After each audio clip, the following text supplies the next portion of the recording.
we're going to talk about interviews and how to get the high paying jobs when you have no experience. So if you're trying to get a high ticket sales job, getting the right job is the only thing that you should be focused on, which means that your main goal should be to get on as many interviews as possible. That should be your number one priority. Now, when you get on those interviews, I'm going to tell you how to stand out and beat out the other people when you have no experience. So the first thing that you should do after you have an interview is follow up with them. This might sound dumb and obvious, but absolutely zero people that I speak with ever follow up after the interview. Okay? So let's say you have a great interview and then you feel really good about it. You're like, oh man, I killed that. That job is mine. And then like a week goes by and you haven't heard anything and you're like, what happened? Well, I thought the interview went great. Why haven't I heard anything back? And sometimes what's going to happen is hiring managers are not going to get back with you to see if you will follow up. Yes, this is a real thing. And the people that do follow up get the job, as long as they had a good interview, obviously. So a lot of times, if it's a good role especially, they're having to pick between several good people. And they don't really want to hire people. It's not like this easy process to just like hire someone, okay? It's a very difficult thing to do. It's probably a business owner's least favorite thing to do, and they need a way to determine who is the best hire sometimes when they can't make a decision. Because lots of times, multiple people are gonna be great fits. So they'll do something like this to let them know who would be the best hire. Now, not every role is going to do this, obviously, but it's still a good idea and looks really good to follow up with every single person that you interview with. Again, this might sound dumb, but no one is doing it. When people come to me and they're like, oh, I've been going on interviews, no one's calling me back. The first thing I ask them is like, are you following up after the interviews? And they're like, no. And I'm like, why? Why not? Why aren't you doing that? You know? So if you do that with every interview, you will stand out. It does make a difference. Think about it like this.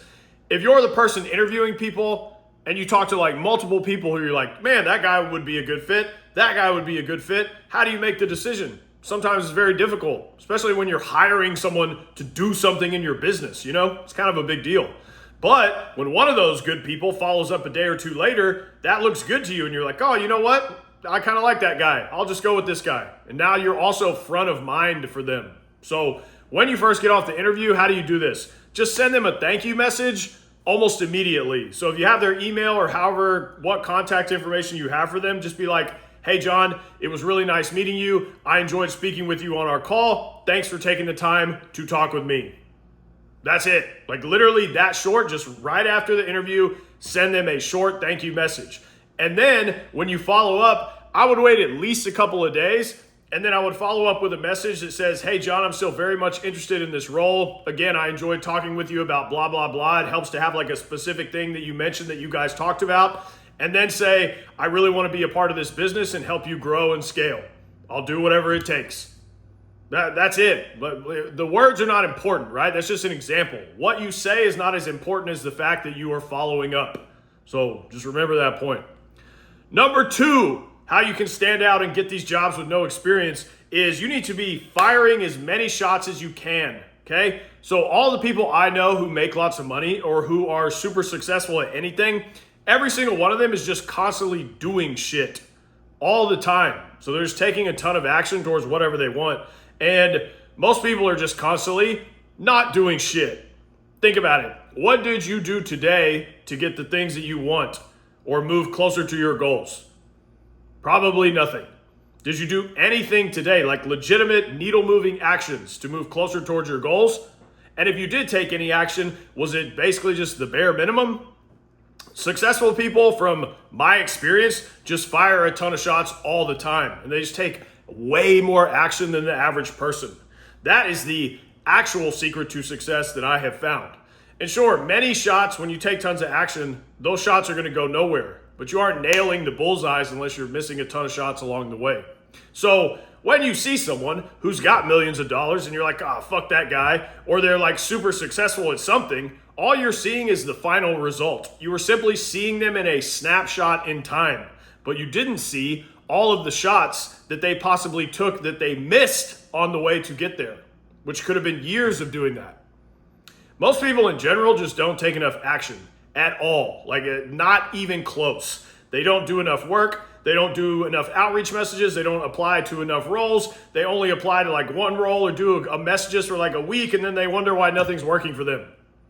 I can tell you this from working with a lot of people specifically in high ticket and helping them get into this. Most people do not take anywhere near enough action to get the things that they want. And this is why most people have no success, no money, or anything that they want. And why most people are just chronically online crying like a baby. So you need to take more action. Unload the clips every single day, even when you don't want to. What I will do is I will basically just like overkill anything that I do. So this is what I started doing like years ago when I started trying to like get into this, all this other stuff. So whatever amount of work I think it's going to take to achieve what I want, I will just double it from the jump. Because I've had so many times where I started working towards something and I was like, oh, this is going to take 10 times the work that I thought it would. And it's like you always eventually get to that point anyway. So now I don't want to waste the time. I'm just like, okay, whatever I'm working towards, just fucking double the work immediately. Like every single day, just do way more work than you think you need to do. That is just how I approach everything in life because I've walked this path so many times. So how much work is this going to take? I automatically do way more from the start. And a lot of times, like, most people just want to do the bare minimum, even if they won't admit this. They're like, they come to me and they're like, well, can I do this for just a couple hours a day? You know, how much work is this actually going to take, right? If I had a fucking dollar for every time I heard that shit. And if you take this approach to anything, you're going to fail 100% of the time. And what's going to happen is if you try to do this advice that I'm giving you, like do extra work, like way more work, your brain is going to psyop you. Okay, it's going to start feeding you all this nonsense and lie to you and be like, oh, why are you trying so hard? Why are you working so hard? You worked so hard today. Maybe you should rest. Maybe you need some balance. All this is fucking bullshit. If you want to succeed at something, for sure, like you want certainty, you need to fucking do like 10 times the work that your brain thinks is enough. You need to tell your brain to shut the fuck up. All your brain cares about is you surviving. It doesn't care. Success is not a natural thing. Your brain doesn't give a fuck if you're successful or not. It only cares if you are alive, which means it's going to preserve every resource of your energy that it possibly can in case you need that to survive, basically. That's how this works. That's why no one wants to work hard at anything, because your brain's like, well, you're wasting resources. You're wasting energy. You could die. All this is bullshit, okay?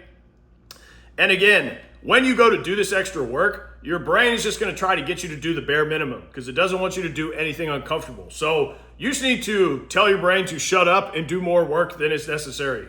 At the end of the day, the more action that you take, the more things you try, the more likely you are to succeed faster. So in the context of getting a really good high ticket sales job, you should be applying to as many of them as you can find every single day.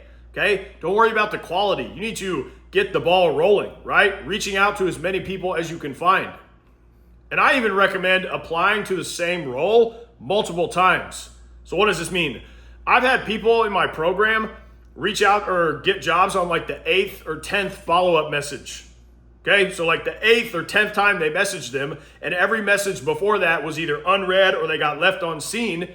They just kept messaging them. Right? This is sales, and they end up getting the job, even though all the other messages got left unseen. So do you have the balls to message someone again and again and again when they're not responding to you?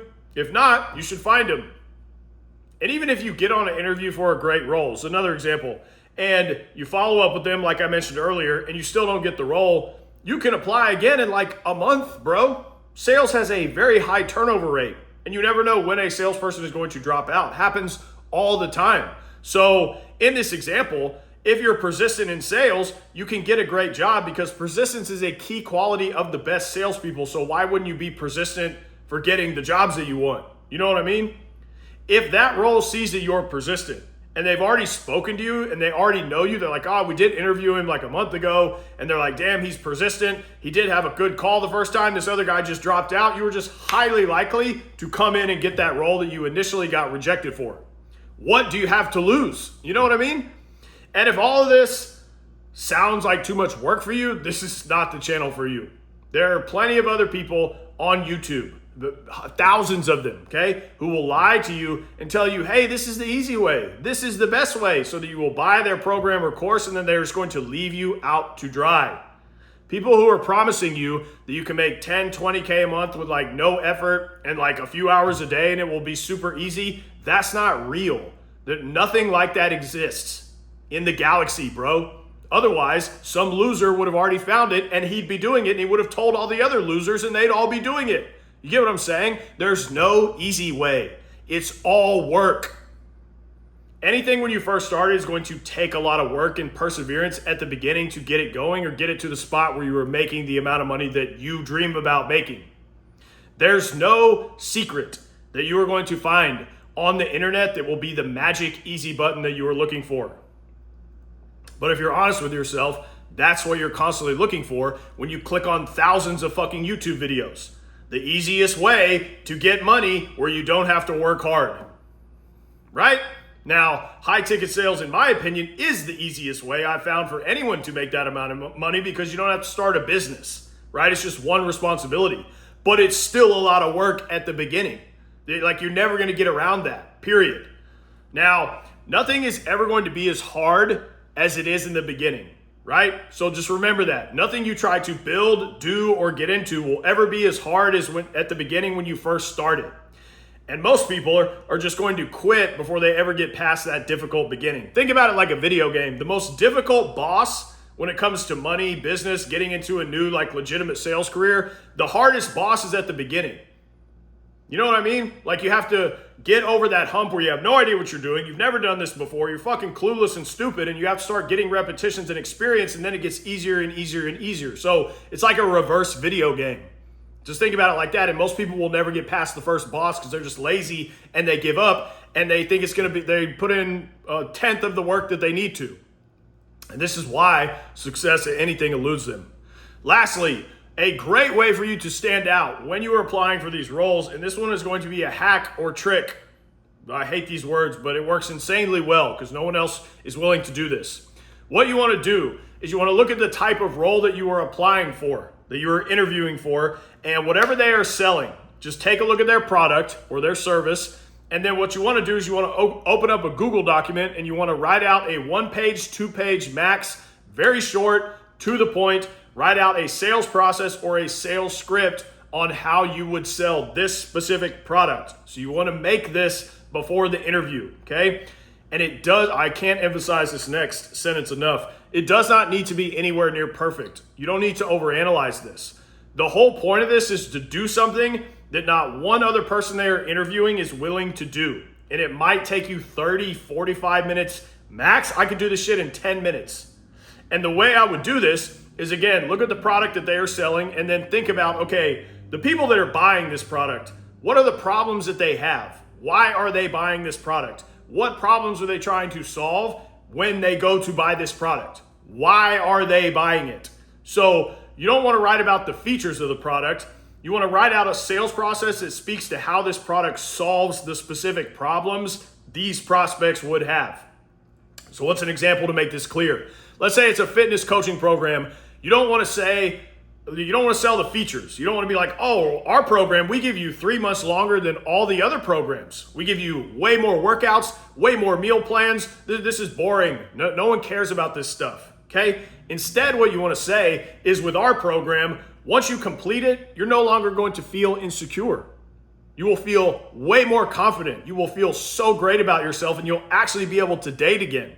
You will feel more confident at work, and you will feel more happy in your own skin. It's going to improve your life in every single aspect.